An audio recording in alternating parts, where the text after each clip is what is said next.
Está aqui, senhores e senhoras deputados e deputadas, a possibilidade de dar um primeiro passo. O fim da coligação proporcional é pouco, mas é um grande avanço. Isso é muito importante, não é uma questão menor da reforma política eleitoral, não. Racionalizar esse quadro fragilizado e tão pulverizado da política é necessário. Nós temos cerca de 5.500 crianças prontas para adoção, com 35 mil famílias querendo adotá-las. Mas vivem nos abrigos brasileiros em torno de 44 mil crianças e adolescentes. Esses institutos, evidentemente, aperfeiçoam o Instituto da Adoção, senhor presidente, assegura que ela se dê da melhor forma no interesse da criança e do adolescente.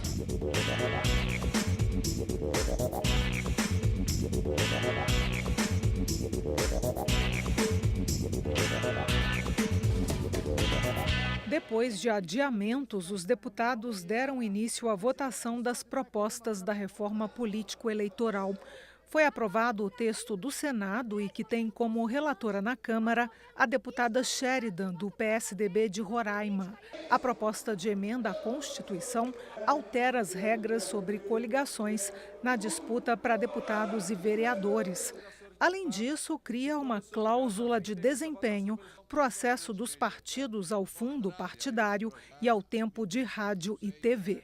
Está aqui, senhores e senhoras deputados e deputadas, a possibilidade de dar um primeiro passo para que no futuro, aprovando essa PEC, nós possamos avançar para algo mais estrutural. É preciso acabar com essa fragmentação partidária que aqui se institui. Só nesse plenário nós temos 28 partidos deliberando, fazendo movimento através das obstruções, fazendo todo tipo de acordo, nem sempre republicanos. Nós queremos chamar a atenção da população que nos acompanha nesse momento. Nós temos duas PECs que estão sendo discutidas. Uma, a 77. Essa vai de encontro ao Distritão, que não sei se é o melhor sistema, e ainda de quebra procura aumentar os gastos com o fundo eleitoral. A outra, a PEC 282, que está sendo debatida nesse instante, ela, além de começar um processo de reorganização do sistema político brasileiro, ela dá um passo significativo na possibilidade também de economizar recursos públicos, na medida que menos partidos terão acesso ao fundo partidário e menos partidos terão disponibilidade do Tempo TV. Recentemente foi feito um cálculo pela Folha de São Paulo, mostrando que nós poderíamos ter uma economia de 64 milhões de reais do fundo partidário, se já fosse aprovada a cláusula de desempenho, que nesta proposta começa com 1,5% e vai progredindo até 30%, chegando na eleição 2030 nesse percentual. É ou não é fundamental nós estabelecermos limites na chamada cláusula de desempenho? Isso é ou não é importante?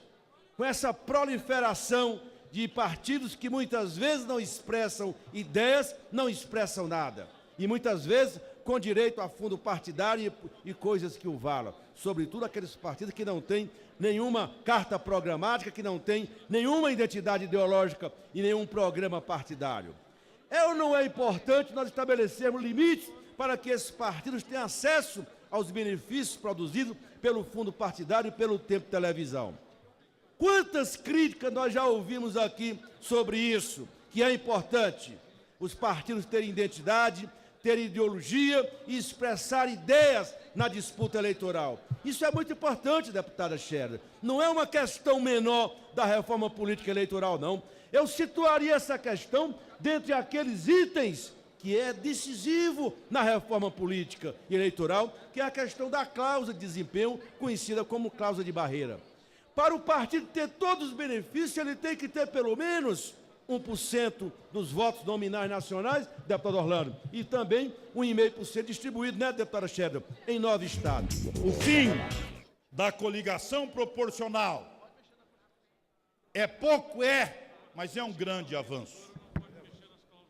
Não haverão aqui mais do que 10, 12 partidos, talvez 8 ou 9. Até para discutir uma nova reforma eleitoral, seria muito mais fácil conversar com esses líderes. Seria mais fácil isso. Então, vamos dar o passo que é possível. De vez em quando eu converso com os companheiros nos corredores do Congresso, ele me diz, eu gostaria de mais isto, mais aquilo. Eu também. Mas passar essa maioria aqui é impossível. Eu gostaria que passasse as cláusulas de barreira, mas elas passam? Não sei. Esta casa é composto e instituída pelos partidos e os parlamentares que estão aqui, e respeitar sua vontade pela maioria, embora não concorde com ela, é o respeito à democracia posta. Logo, eu tenho que aprovar o que é possível. Portanto, não me dou por satisfeito, mas ficaria mais feliz do que estou hoje, se ao final deste processo tivéssemos aprovado o fim da coligação proporcional e o direito aos partidos que têm afinidade entre si se confederarem.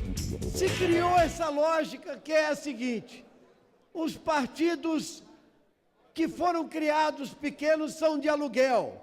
E é verdade, em grande parte, mas tem os programáticos e os ideológicos. E os grandes de aluguel? Inclusive o do presidente da República, que é o maior partido de aluguel que existe. Ninguém fala. Os grandes vão permanecer. A cláusula de barreira tem que ser barreira moral, política.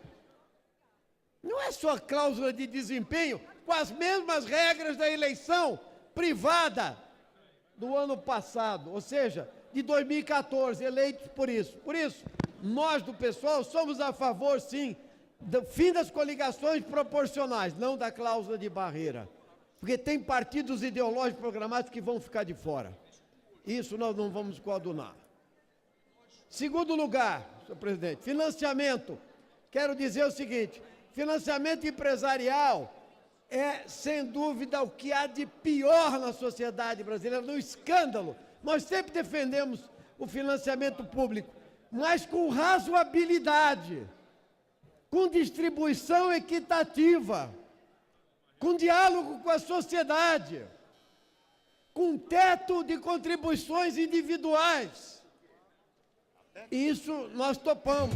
A pauta da cláusula de desempenho tão conhecida e tão discutida pelos senhores, presidente, trata da normatização, o estabelecimento de condições, de limites para que os partidos possam acessar aos recursos públicos.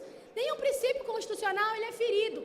Ninguém está sendo tolhido, os partidos não vão deixar de existir. Agora, é necessário que, no mínimo, se tenha um percentual, um limite nacional de representatividade para que possam acessar esses recursos que custam tanto para os nossos cofres públicos.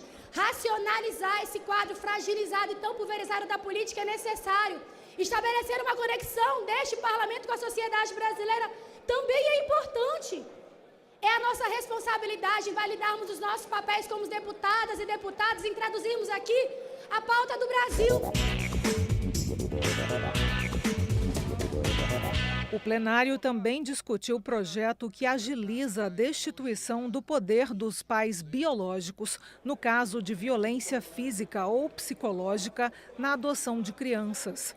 Os deputados destacaram a importância da proposta para acelerar os processos de adoção em todo o país. O primeiro item institui um prazo no estágio de convivência do adotante e do adotado por 90 dias. Isso vai facilitar aquelas pessoas que querem adotar a compreensão e o contato por este prazo. Vai trazer o que mais uma criança que precisa ser adotada, ela necessita, que é o carinho e o afeto de uma família. Logo, nós simplificamos o prazo, diminuímos para um prazo de até 120 dias, prorrogáveis por mais 120 no máximo, ou seja, um processo de adoção que levava anos, agora encaminhado, aprovado aqui na Câmara dos Deputados. Tenho certeza que o seu tratamento também no Senado será célere, para que o presidente da República possa sancionar. Este prazo, uma vez sancionado pela presidência da República, se tornará em no máximo 8 meses. E quem agradece com isso são as nossas crianças que estão nos abrigos. Outro fator importante de grande avanço foi permitir à gestante entregar voluntariamente o filho para adoção, garantindo o sigilo da entrega com regras para a procura da família extensa, neste caso, que deverá contar com o consentimento da gestante.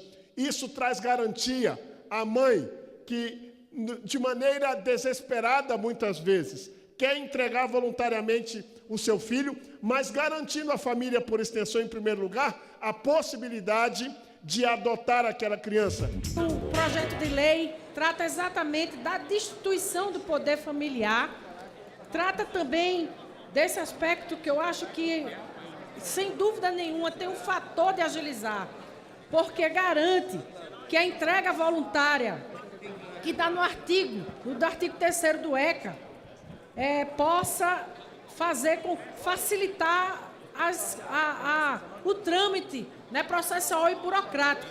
Porque agora, antes ou logo após o nascimento, pelas gestantes, mães e genitores, promovendo a harmonia e coerência jurídica, deputado. Então, a gente tem essa proposta inovadora em sua paralisação também, protege o ato da entrega da criança após o nascimento, que é também um fator de segurança jurídica e de estabilidade, né, para aquelas famílias. Então, preserva a integridade física, psíquica, moral da mulher e faz com que, mesmo aquele adotante, ou mesmo aquela mãe que muitas vezes não está naquele processo de doação, muitas vezes por circunstâncias econômicas, né, isso gera uma segurança para uma mãe que faz aquilo com a dor no peito e no coração. O dispositivo também garante o apadrinhamento, que é muito comum no nosso país ter pessoas que apadrinham nos finais de semana, principalmente adolescentes, porque os adolescentes são os que têm mais dificuldades de serem adotados. A maioria dos pais e mães adotivos preferem uma criança ainda bebê. Nós temos cerca de 5.500 crianças prontas para adoção, com 35 mil famílias querendo adotá-las. Mas vivem nos abrigos brasileiros em torno de 44 mil crianças e adolescentes. Crianças essas que muitas vezes vão chegar à maioridade sem ter tido a oportunidade, a chance e o direito de ter uma família adotiva, de serem amados, de terem um lar, de serem educados por uma família. Portanto, nós fazermos essa alteração no Estatuto da Criança e do Adolescente é fundamental. Esses institutos, evidentemente, aperfeiçoam o Instituto da Adoção, senhor presidente, assegura que ela se dê da melhor forma no interesse da criança e do adolescente e protege a mãe no sentido de que, se num dado momento ela se arrepender de ter feito essa entrega, ela tem a oportunidade de rever a sua decisão. Senhor presidente, essa alteração também inclui, né, benefícios trabalhistas à mãe adotante e também inclui no Código Civil a possibilidade de se incluir como causa da perda do poder familiar a adoção irregular que, eventualmente, uma determinada família faça em relação a uma determinada criança ou adolescente. Portanto, é um avanço. O PSOL aprova esse projeto e diz que o ideal não é a adoção. O ideal é que hajam condições favoráveis para a criança se manter na sua família, seja a família natural ou aquela família que é em torno dela estão outros parentes, outros familiares, que é o melhor para a criança. Como havia acordo sobre a proposta, a votação foi simbólica, sem nomes no painel. A proposta segue agora para análise do Senado. Nós temos o abismo social muito grave, crescente, o maior problema que esse país enfrenta. Nós temos a devastação ambiental e o retrocesso que este governo Michel Temer, no seu 1 ano de gestão, promove nessa área. É absolutamente deplorável, vergonhoso e violento. Nós temos também o processo aí de privatizações sem modelagem, sem critério. Temas de interesse nacional, debates em plenário, a reação e propostas dos deputados. fatos e opiniões. De modo, o Brasil abriga mais de 20% do total de espécies do mundo. Esse dado reflete diretamente na nossa economia, permitindo a exploração das atividades do agronegócio, do turismo e do ecoturismo, entre tantas outras. Contudo, o Brasil, senhoras e senhores parlamentares, assiste inerte à significativa redução de sua cobertura vegetal. O desmatamento indiscriminado tem ceifado, em média, 20 mil quilômetros quadrados de vegetação nativa por ano.